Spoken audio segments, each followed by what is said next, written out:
Hello and welcome to News Trash here on the Geek Show, where we look at all of the news and from the video game world from the past 7 days and pass judgment on it. I don't know how else to sort of set it up. It's called News Trash, so there's some news and there's some trash. Get used to it. My name is Rob, and as ever, I'm joined by Prob. Hello there. Hello. Yes, passing judgment on things is something I like to do. I even have my own gavel. Can't do the really rapid speaking voice they do. Yeah, they don't do that, though. That's the thing. They don't. That's in, sort of wildlife auctions and car auctions. Everything else is normal, really. Everything else is quite placid. It's just when you see them on TV, I can't believe we have so many antique-based, auction-based shows. When I was a kid, it's a Venn diagram of TV shows. It's a subgenre of a TV subgenre that I didn't think was going to be a big thing. Nobody did, Rob. Nobody did. And usually for good reason. But there is kind of a reason why I am bringing them up, because I think there is a certain video game character who has come of age, and it's time for his TV habits to change. That's right, Sonic is 30 years old this week. Okay, that's about as bad of a transition as I've ever heard. Yeah, sure. But as a 30-year-old, things are going to start changing for Sonic. He's going to start taking his taxes seriously. He's going to start thinking about his future, maybe setting some money aside for his pension, things like that. Things are going to start slowing down now, Sonic. You've just basically made the pitch for I can't remember the name of the animation channel on YouTube, where it's basically Sonic after the fact. I think it's Old Man Sonic. Yeah. What's that called it? Where it's not golden rings, but little blue pills. And he's got a problem with drugs, and yeah. And Tails has got really successful in the time since. But yeah, that's enough plugging of other YouTube channels that I can't quite remember the name of. Sonic's 30, I mean, yeah, fair enough. It just shows you how very different fates Sega and Nintendo have had when you think about however old Mario is, sorry. Yeah. They've had such better fate. So many more classic games within the Mario sphere, whereas I think the Old Man Sonic thing's actually quite accurate for Sonic, because Sonic will just appear in any old crap. Whereas Mario is a bit more discerning. See, I know you say that, but I can't help equate Wolverine with Hugh Jackman. No, I'm just imagining Hugh Jackman appearing as a cameo just in completely random stuff like Coronation Street or, I don't know, the Antiques Roadshow. He just suddenly there in the background, just waving at the camera. Anyway, this is why we can't take Rob places, or proper places, I should say. I've been painting today. I'm on paint fumes. We do have more serious news to talk about. First up is everyone has already talked a lot about the leaked demo of the leaked version of Windows 11. And this is a version of Windows, even though Microsoft said that Windows 10 was the last Windows version you would ever need, suggesting they would never make another version of Windows. And then they've gone ahead and admitted that they made another version of Windows. It's going to run Android apps, but I think more importantly on the games front is that it's going to incorporate Games Pass kind of as standard. Yeah. Which is a pretty big move on the part of Microsoft when you get right down to it. In theory it is, yeah, but let's be honest, most people ignore about 90% of what's on the computer anyway. Yeah, they do, but the fact that Game Pass is going to be built in to Windows 11... I don't think it's going to change. I mean, there's programs that I've got built into Windows 10 and I've not even looked at them. Yeah. And suggesting that it's going to be the same just because it's Games Pass. And people think Games Pass is like the second coming of gaming. No, people get a bit stuck and think that gaming is kind of the centre of the universe when it's not. I know people haven't got a vested interest, which you were constantly talking about, sort of Nintendo making things more accessible for everybody. But people who don't have a vested interest in gaming will just ignore that as some sort of just thing that they've got on Windows. Yeah, I know that. I can see what they're doing, but that's the reality of it. Yeah, I agree. That is the reality of it. But realities have a tendency to change based on what you're exposed to. And what I think Microsoft are hoping is that by basically including it in Windows as a rule, people will become more and more exposed to, or more desensitized to games, let's say. I think desensitization is a better phrasing for it, because people who tend to keep games at a distance like to keep games at a distance, right? They have other things to do. Maybe they prefer playing, playing sports. Maybe they prefer watching movies, whatever. But for some reason, they keep games at a distance in their life. Yeah? Mm-hmm. And that's why I use the phrase desensitization, because then games become a thing that they no longer treat as, keep it at arm's length. I think it is a bold move by Microsoft, but I also think it's kind of a sinister move as well. Yeah, it's kind of similar to you having that U2 on every mobile phone from Apple. Yes, that's exactly it. That's exactly it. People think, how will we get rid of this? I don't want this. Get off my computer.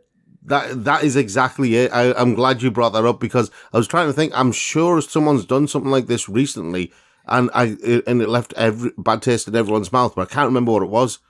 Yeah. And I mean, more interesting for me is the fact that the basic, if you got Windows 10, they're going to update it to Windows 11 for free. Here's the thing. This is a hot take. Yeah. Some people will agree with me, some people will disagree with me. Xbox have had to fight hard. There's this debate that Sony have to match them step for step because, Microsoft are doing all these things that are pro-consumer and good for gaming.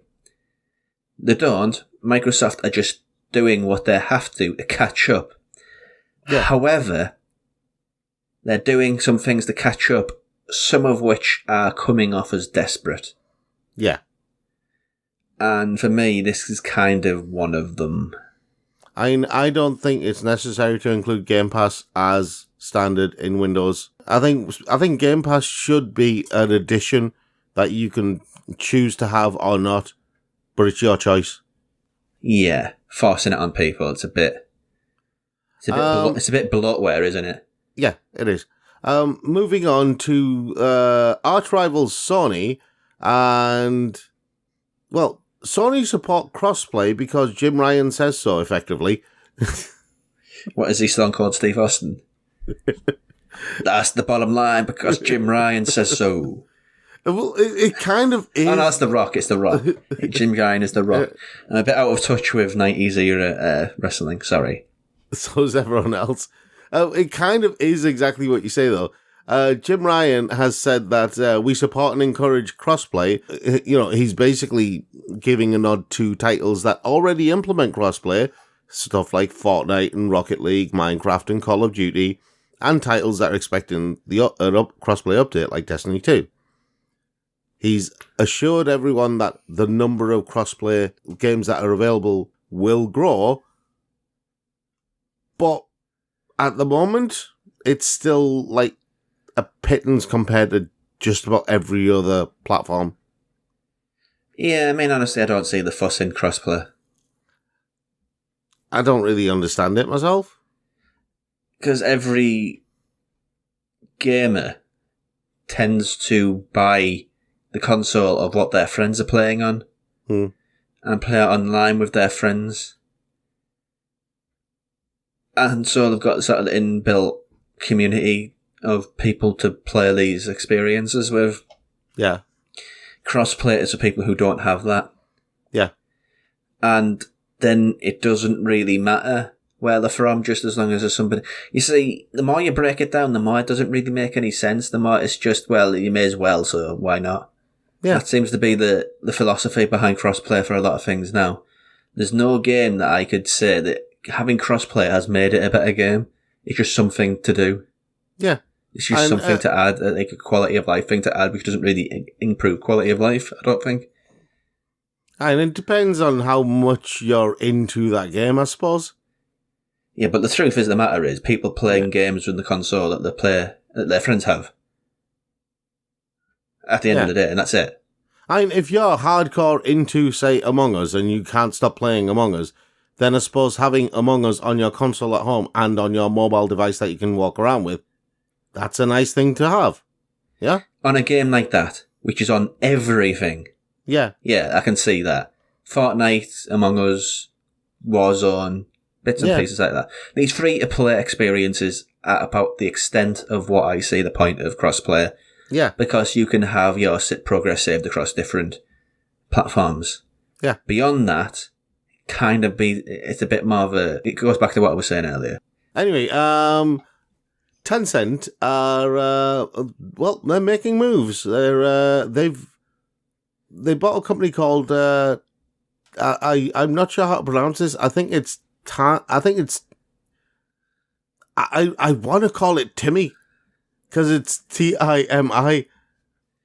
It probably is to me. Right, so Tencent have a studio in Seattle called Timmy, and they are going to be making AAA console games for Tencent. Yeah.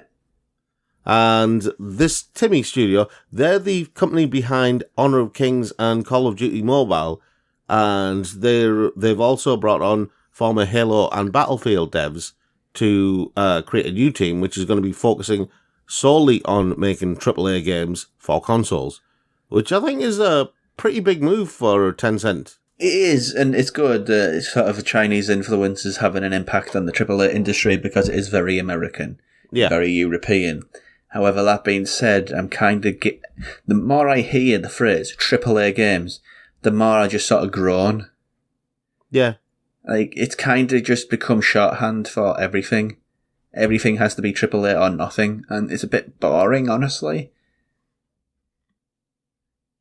Yeah. I can't really have enthusiasm for this story because that's my feeling in my opinion. I think if you look at it from Tencent's perspective, maybe it's a different thing. If you're looking at it from the perspective of a lot of the Western developers, or the big Western developers and publishers, they would take it as read that they would be publishing AAA games. But looking at it from the perspective of Tencent themselves, their previous offerings might never have been classified as AAA games in the West. They might have been classed as, triple or double A games in China proper or in Southeast Asia, but never in the West.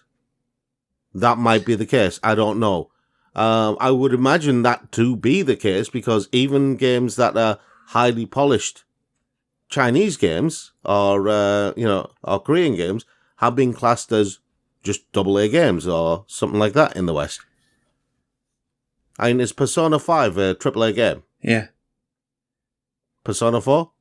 Don't know, I haven't played it.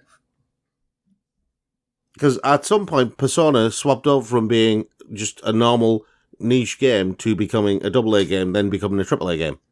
Yeah. And that's, I think, what Tencent are trying to do. They're basically trying to cross that threshold. But maybe they thought they have to do it themselves.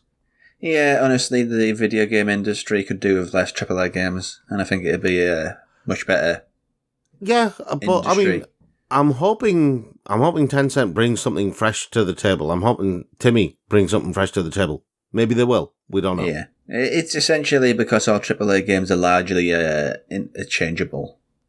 Yes. Which is why I get a bit bored of even the phrase AAA. There was a thing that happened at E3 which managed to upset the developer of Bayonetta 3. Yeah, I saw that.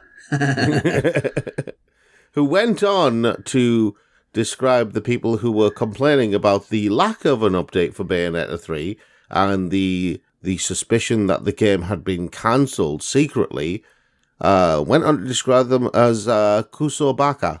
Which is filthy idiots as far as I understand Japanese.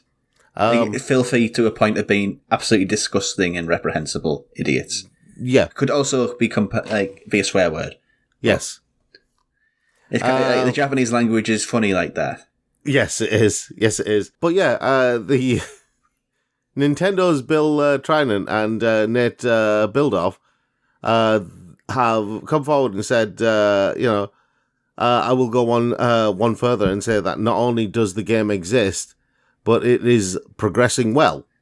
You know, we like to show things when we're ready to show them, and certainly we like to show things when the developer is ready to show them. We didn't have it here at E3, but stay tuned. So yeah, this is kind of playing into what I want to do in an Impossible Mission pretty soon, because there's another news story which has basically been the talk of all of the games world for the past 2 weeks, and it is the Abandoned saga, in which everybody on the internet has their biggest conspiracy hats on, and they've set out one room in their house to have all the string and all the things connected, because this Dutch company called Blue Box Games is apparently a front for Hideo Kojima. Yeah. And I think we need to talk about sort of how games are announced and sort of the hype machine in an upcoming episode of Impossible Mission, because this is much bigger than just the guy who made Bayonetta. It's becoming kind of ridiculous. Just because there's no update for the game that you're looking for doesn't mean anything. It literally means nothing. Yeah. This stuff has become endemic when they decided, whenever it was, to make video game announcements a form of theatre. Yeah. Yes. That has been at the crux of all of this. Other industries just say, right, a band says, I'm working on a new album. There you go. I mean, movie's coming out. There's a synopsis, and who's in it. There you go. Yeah. An author says, all right, I'm going to do a new book. No. Video games has to make everything dramatic. Yeah. And when the video community reacts equally as dramatic, you can't go around calling them idiots, because this is the industry that the people have made. It's a self-fulfilling circle here. Oh my god. It just eats itself. The Ouroboros is the mythical creature of the snake eating its own tail. This is what the video game industry announcement things become. Or for Red Dwarf fans, our Ouroboros. Yeah, our Ouroboros. Yeah. Right, take a little break now. 2 little clips from some stuff that we've got going on elsewhere on the network. The first one is from PopScreen, which you can get on all good podcast providers. That's PopScreen. And the second bit is from our Patreon special, our Patreon exclusive show, Director's Lottery. So you hear my voice in the second bit. And that's talking about weird French animation. So we'll see you in 2. And in reality, you get something closer to what true stories represent. It's just happy people that are sort of content. I don't think there's anyone in True Stories that is happy. I think everybody is very content. I think, that's a very good way of putting it. Everyone is looking for something, but it's not like gnawing away at them. Yeah, I think that is the suburban lifestyle, though. It's being content with the security provided, but it's not, reaching for the stars. It's yeah. And I think people sort of forget how much of a promise that was at one point, because the suburbs start expanding just as you're going out of World War II. Before World War II, in Britain at least, you have this terrible problem of slum housing. So the idea that you're going to go out into this nice place around the edges of town and live in a 2-up, 2-down house with the kids and a garden gnome by the pond is not like the horrifying fate that a lot of songwriters and film directors would have you think it is. Compared to living in a lice-infested slum that's been bombed by the Luftwaffe, it's actually quite nice. I mean, I've lived in Sunderland, but, it's close enough. It's about a kid with his dad, Claude, who's on this alien planet. They're on this weird sort of spider-legged moon rover thing. The kid's called Peel. Something's chasing them. I don't really know what. He crashes, but he's talking to a microphone, like this egg-shaped microphone. And he's sending a message out into the cosmos. He crashes and traps himself. I think he's dead now. I'm not sure. He's kind of left a bit open-ended. So he says he throws the microphone to Peel, says, "Go out there, go." I don't know what this weird area, this boondoggle place. I don't know what the hell the name was. It makes about as much sense as what they actually call it in the movie. Let's be fair. Yes. Yeah, I'm glad you've synopsised there, because I just would have said I don't know. Yeah. Yeah. So there's a kid on an alien planet, and he's got Pokeball. Moving on to Australia, and the country of Australia is notoriously difficult to migrate to. Everybody pretty much knows this. But the Government of Australia, the Department of Home Affairs, they've added programmers and multimedia specialists to the list of occupations eligible for skilled migration programs. So if you are a games developer or a multimedia guy, a person, then you can think about emigrating to Australia, which means... That fits me, but I couldn't do the heat. The heat would literally turn me into a fine paste. No, he would literally just burst into flames. Because I am a vampire. Everybody knows this. But yeah, I mean, I'm sure this is the kind of thing that would make Skill Up happy. Because, you know, he is an Aussie. Not sure what that's got to do with anything. You're on Paint High today. You're just making weird connections. You know that, don't you? No, he's an Aussie, and I think he'd like to see the video games market industry in Australia really start to take off. I think Australian developers have a lot to offer, and if they manage to import developers from overseas who have got talent, then great. Yeah. Paint fumes. A bit of an odd story, this one, and I'm not sure where to place it, but it kind of is telling because of the amount of money that has been spent in the US on mobile sports games, with one game in particular called Golf Clash accounting for 20% of all of the revenue. Because the US has apparently spent $650 million on mobile sports games, and Golf Clash, in terms of revenue, has made $132.8 million.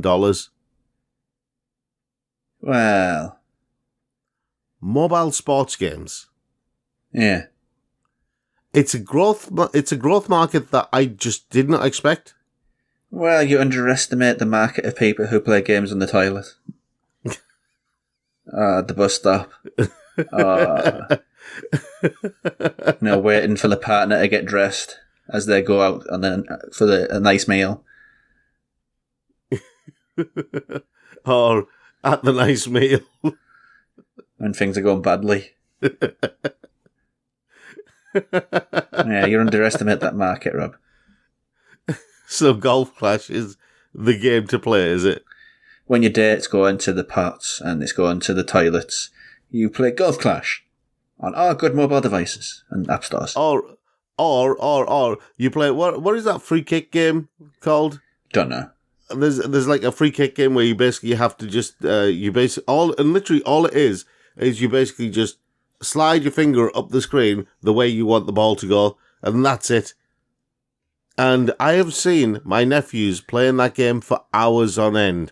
And I mean literal hours. They pass the tablet between each other and they basically just take turns trying to outdo each other's scores. You see, my generation and, mostly my generation, a little bit of me sister who's a little bit older than my generation, the concern was when we were teenagers, they were worried they were going to drink all these alcohol pops and, become alcoholics at young ages because all of them, flavoured like soft drinks. Whereas now it's better be careful not to let them play on this flicking football game. You won't see them for days. How times change, Rob. I know some parents who would be happy with that. Well, yes, but you know what I mean. Yeah, I know what you mean. It's one of those stories where I look at it and I marvel at just the amount of money. Because when you think about video games, and you think about all of the aspects of video games, I keep thinking that video games are still, and I know I'm not the only one. People keep still continue to think video games are a small industry. No, they're not. They're the biggest entertainment industry. Exactly. But and the thing is, there's a caveat to that sort of status. It's the biggest industry by the sheer margin of there being the most of it. Yeah. It's there's way more games industry than there is music industry or books industry or movie industry or TV industry by a huge margin. Yeah, and part of the reason for that is just the sheer number of people who are needed to get a single game made. Yeah. And you can make a game by yourself. Loads of people have proven that. But if you want to make a game that has really high production values, has a great story, has good music, good acting, and and just basically is overall just a good product, then you're going to have a lot of people involved. Okay. So that's games, mobile games. What's next? Mobile games, go from mobile games to Konami. Go on. Konami in the news because Konami did the thing of launching it's a demo they've launched called New Football Game Online Performance Test. Yeah, and people have mistook the fact that this is the next Konami Pro Evolution Soccer demo, which it isn't. That's not what this is. This is basically a test for matchmaking online to make sure it's robust enough for when they do make the game and they do put the game out because they've had like a 2-year break. Yeah. And a lot of people who have basically gone onto this and played it have said it's not PES or it's not PES in any kind of finished form. No, it's not. It's really, really crude and basic. Yeah, it's a very rudimentary thing. But people are still adamant that it is a demo of PES. It's not. I know the clue is in the title. The clue is actually in the title, and I love the fact that Konami have basically said exactly what it is. It's an online performance test of a new football game. This is going back to what I was talking about with the theatre of announcements. Everybody has to dissect everything. This is how people who let's call them muck smearers, these people who leak the rumours, because they are playing their part in essentially ruining the discourse of modern gaming. Yeah. And this is another part of it. This is another string to that bow where people just can't just look at something for what it is. It has to mean something else. Let me put it this way, and it's tiring. Yeah, let me put it this way, right? This and the next story. The next story is also about Konami. It's about their new game that they've announced called Crime Site. Yeah? And, okay, yes, it's not PES, and it's not a PES announcement, it's not a Silent Hill announcement or anything like that. Crime Site actually looks pretty interesting. A little bit Minority Report, but, it's fine. It's one of those Sherlock Moriarty takes. I'm okay with it. The art design looks very, very anime, but that's not the important thing. And the thing that gets me about it is neither of these stories, Rob, would normally be classed as news for either of us. No. The reason that they've become news is because of the audience reaction to these stories. Let's just play it as it is, Rob. It's Twitter reaction. Yeah. Twitter's a terrible place. It's literally Twitter reaction. People have been losing their minds about the fact that Konami have announced a new game and it isn't Silent Hill. And let's also broaden this brush of blame. It's also people on the content creator industry market who are after cheap clicks. Yeah. Them too. Yeah. We're not. We're after expensive clicks. None of these cheap clicks. Speaking of expensive clicks, Patreon link in the description. Segue. Anyway, final story. There is... Right. Paris-based Cybergroup Studios have made a deal with Square Enix, and they will be adapting a particular game from Square Enix into an animated series. Final Fantasy IX. Yep. It's going to become an animated kids series. That's the thing that I could understand putting Final Fantasy IX as an animated series because but making it a kids series, I'm not too sure about because some of the themes in Final Fantasy IX were a bit too mature for kids. Well, this goes back to a thing which I've had with for a while now, how kids are wrapped up in cotton wool and they're never really credited of any intelligence. Yeah. I'm doubting this is going to be that. I doubt this is going to be sort of going back to the 90s and 80s and the way kids were treated. They felt, kids can handle horror stuff because they're like gruely, gooey, silly gore stuff. Yeah. And it makes them excited and laugh. This isn't going to be that. This is going to be the edges sanding off. Yeah. This is going to be a very sanitized version of Final Fantasy IX. And you may not even see the scene where Vivi is protected by the Black Mages. I have no memory. I don't think I played 9, but it was that cutscene where Vivi is protected by the Black Mages that everybody forgets happened because quite a few people burst into tears when they played the game and it happened, and then removed it from their memories because the memory was too painful and too beautiful. I'm paraphrasing from other people who've commented on this. Yeah, of course you are, Rob. Of course you are. It was such a happy moment. I love that bit, right? Okay, so it's interesting that they're going to make that a cross-media thing for Final Fantasy IX because traditionally this has just been another thing that sort of throw at Final Fantasy VII, so it's nice to see another Final Fantasy classic era getting the rub. And it's never, ever number 9, so maybe, it's getting a little bit of the respect it's due, maybe just not in the way it deserves. That's all we have time for this week with the news. So thank you very much for listening to this episode of News Trash. Please do consider subscribing to us on Patreon, where you can get exclusive content in podcast and written form, and that would be helping us a great deal. Please do subscribe, click the notification bell, all of that stuff that you do on YouTube. But until the next time for more news and a bit less trash, hopefully, we'll see you next time. Bye.